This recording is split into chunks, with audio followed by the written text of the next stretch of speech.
بسم اللہ الرحمن الرحیم رب یسر ولا تعسر واتمم بالخیر۔ مومنین کرام، امام زین العابدین علیہ السلام نے جیسا کہ اساتذہ کے حقوق کو بیان فرمایا ہے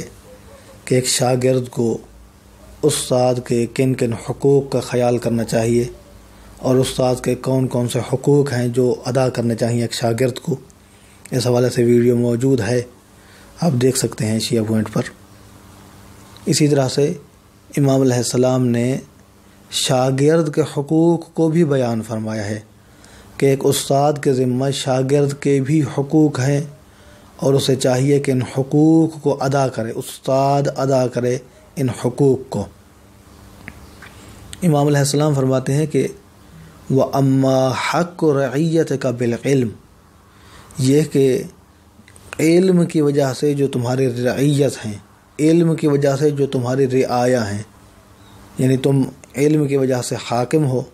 اور وہ تمہارے محکوم ہیں،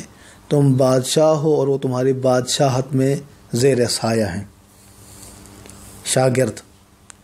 ان کے حقوق ہیں تمہارے ذمہ، ان حقوق کو ادا کرنا ہے۔ ان میں سے پہلا حق جو امام علیہ السلام بیان فرماتے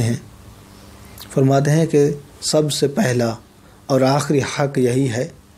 کہ تمہارے یہ بات ذہن نشین ہونا چاہیے کہ یہ علم تم نے خود سے حاصل نہیں کیا ہے، بلکہ اللہ نے تمہیں یہ علم عطا کیا ہے، اللہ نے تمہیں یہ خزانہ عطا کیا ہے،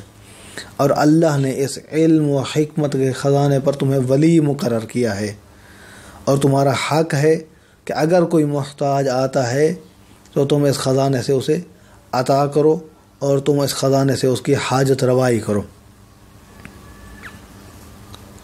تو فرماتے ہیں کہ اگر تم نے ایسا کیا کنت راشدن، اگر تم نے محتاجوں کو جو علم حاصل کرنا چاہتے تھے علم بانٹا، تو اس کا مطلب یہ ہے کہ تم پھر کامیاب ہو، تم پھر ہدایت یافتہ ہو، تم پھر رشید ہو۔ وَإِلَّا، لیکن اگر ایسا نہیں کیا ہے كُنْتَ لَهُ خَائِنًا وَلِخَلْقِهِ ظَالِمًا، اس کا مطلب یہ ہے کہ تم پھر خیانت کار ہوگے اور اللہ کی مخلوق پر ظلم کرنے والے ہوگے۔ جیسا کہ کسی کے پاس اگر خزانہ موجود ہو اور وہ کسی فقیر و محتاج کو اس میں سے کچھ نہ دے تو وہ ظالم ہے، اسی طرح سے اگر کسی کے پاس علم کا خزانہ موجود ہو اور وہ اپنے اس علم کو محتاجوں تک نہ پہنچائے تو وہ بھی امام علیہ السلام فرماتے ہیں کہ ظالم ہے۔ وَكَانَ حَقًّا عَلَى اللَّهِ عَزَّ وَجَلَّ أَن يَسْلُبَكَ الْعِلْمَ وَبَهَاءَهُ وَيُسْقِطَ مِنَ الْقُلُوبِ مَحَلَّكَ، فرماتے پھر یہ اللہ پر حق ہوگا، اللہ کے لیے یہ جائز ہوگا کہ اللہ تمہارے علم کو ہی سلب کر لے، تمہارے پاس علم ہی نہ رہے اور علم کے ثمرات ہی ختم ہو جائیں، اور لوگوں کے دلوں سے تمہاری عزت کو ختم کر دے، تمہارا مقام ختم ہو جائے لوگوں کے دلوں سے۔ تو ان حقوق کو ادا کرنا چاہیے کہ جو ایک استاد کے اوپر ہیں اور جو لوگ تدریس کے شعبہ سے وابستہ ہیں۔ دعا ہے کہ اللہ کی ذات ہمیں امام علیہ السلام کے ان بیان کردہ حقوق کو ادا کرنے کی توفیق عطا فرمائے۔ اپنا بہت سارا خیال رکھیے گا۔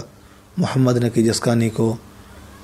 حوزہ علمیہ نجف اشرف سے شیعہ پوائنٹ سے اجازت دیجیے۔